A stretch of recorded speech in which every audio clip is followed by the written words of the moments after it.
এটা আমার হয়েছে কৈতরের ফার্ম, কৈতরের ঘরের পরিস্থিতি কি আমি আপনাকে দেখাইতেছি।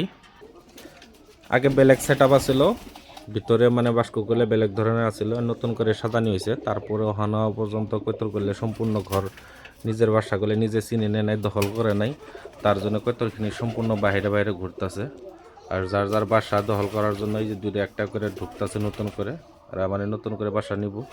আর একটা দেখেন এই যে পাইপের ভিতরে বাসা নিব, এখানে রেডি হইতেছে। যদি ঘর করলে কম পড়ে তার জন্য আমি এই পাইপটা দিয়ে দিছি, পাইপের ভিতরেও যাতে বাসা করে থাকতে পারবা। সব থেকে বড় দুঃখজনক কথা হইল, আমার এই বাসাটার মধ্যে দুটো বাচ্চা ছিল। এই বাসাটা অল্প চেঞ্জ করবার লাগে, মানে এক জায়গা থেকে আরেক জায়গায় নিয়ে আনি কারণে এই বাচ্চা দুটো আর কৈতরে নেয় নাই গিয়ে বাচ্চা দুটো মরে গেছে। খুবই খারাপ লাগছে দৃশ্যটা দেখে। এই জায়গায় দুটো ডিম ছিল, ডিম দুটো আর নেয় নাইকে, ডিম দুটো মানে নষ্ট করবো।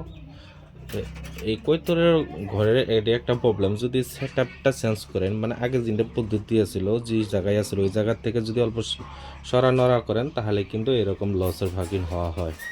এই ডিমখিনিও নষ্ট হয়েছে, আমার বাচ্চা জোড়াও নষ্ট হয়ে গেছে। তো যদি কেউ এরকম করে মানে ঘর বানায় সেটি টানা আঁচড়া করেন তাহলে কিন্তু আগে লক্ষ্য করে দেখবেন, যদি বাচ্চা থাকে তাহলে এরকম করবেন না।